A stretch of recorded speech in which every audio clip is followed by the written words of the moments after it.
fourth graders. My name is Mrs. Wozniak, and I am a fourth grade teacher at Chimborazo Elementary. I am so excited to be here this week with you. We have some fun activities that we're going to do together. But you're probably sitting there wondering right now, Ms. Wozniak, what are you wearing? Let me get up so that you can see it a little bit better. So we have this outside shell right here. We have some lettuce and some cheese and some meat. So it's like a tortilla with meat, cheese, and lettuce. So if you said I'm dressed as a taco, you are absolutely correct. And you actually had to make inferences in order to figure out that I'm a taco. You had to know already that tacos have a tortilla shell and they have lettuce and cheese and meat, usually. So awesome job. That is exactly what we're going to be doing this week. We are going to be talking about making inferences in poetry. And I have some really, really fun poems that I can't wait to share with you. So let's go ahead and get started. I'm going to share my screen with you. You don't need anything else from this lesson, other than focus. So put your eyes on this screen and get ready to learn all about inferencing in poetry.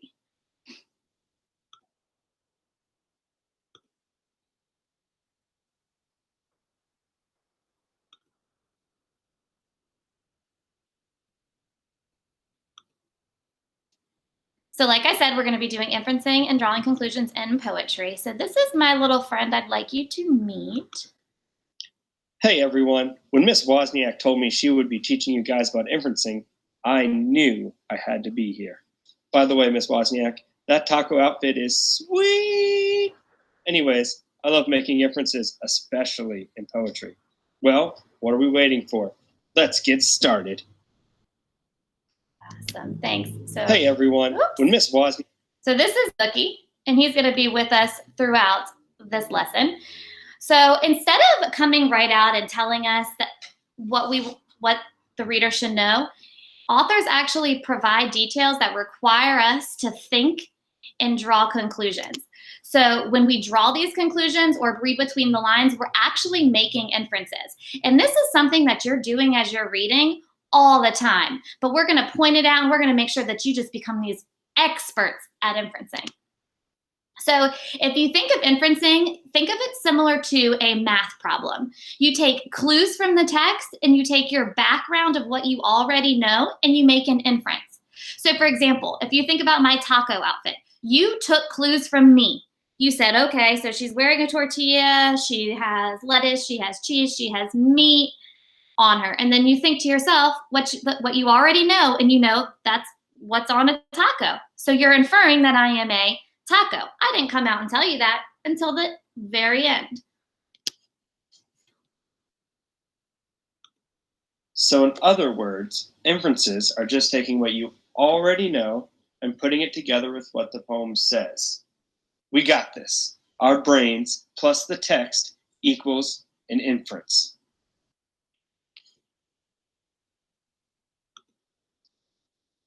So we're going to take a second and watch a commercial. And as we watch this commercial, I want you to really think about what the author of this commercial is trying to tell us without actually telling us. So you got to watch real carefully.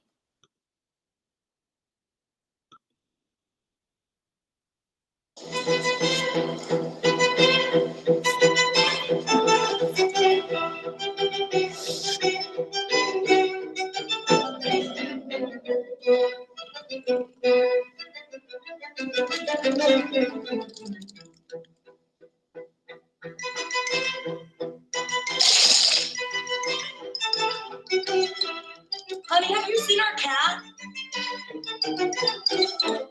Nope. So although they didn't tell us that the dog was burying the cat in the beginning, we could make that inference because we saw the collar and we know our background knowledge that that collar was a little cat's collar, right?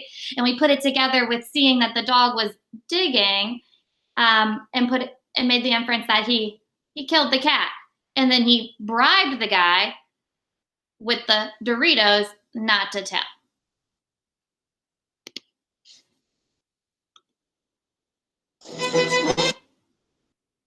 So you can make inferences just as easily in poetry. So we're going to start with some riddle poems. I purposely took off the title of this poem, and you have to figure out what this poem is about. So I'm going to go ahead and read this to you out loud. You need to always read the poems or any passage at least twice to make sure we understand. So I'm going to read it to you the first time, and then you can pause me and you can read it to yourself the second time. So some put them in the washer, some toss them in the tub, some dump them in the laundry truck for someone else to scrub, some stick them in a hamper, some stuff them in a sack. I never worry about them, I just keep them on my back. So we're going to make an inference about we're going to use inferences to figure out what this poem is about. So let's take a look.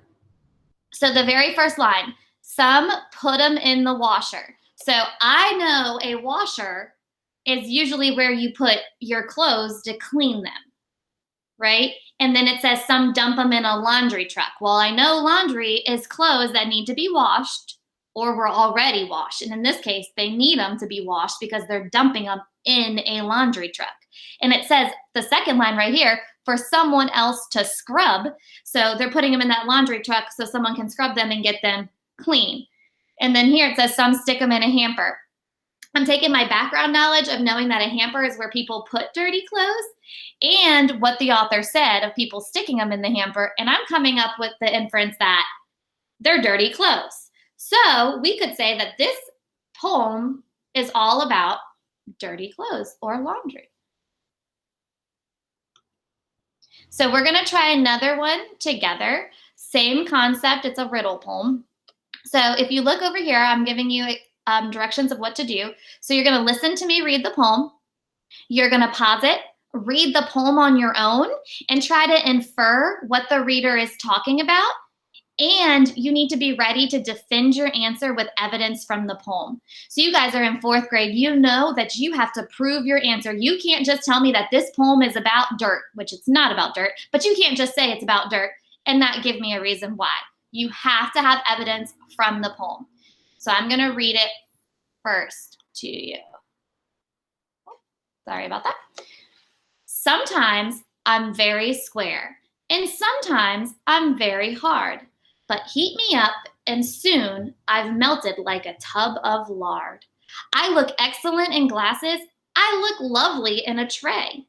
And with me inside your cooler, you can picnic all darn day.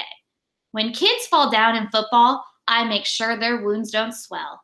And when someone has a bloody lip, I comfort them as well. You can eat me when I'm solid. You can drink me when I'm not. And although I suffer freezer burn, I'm not what you'd call hot. So now that I read it, pause it, read it again, and think about what this poem is and what inferences you are making to figure out what this poem is about.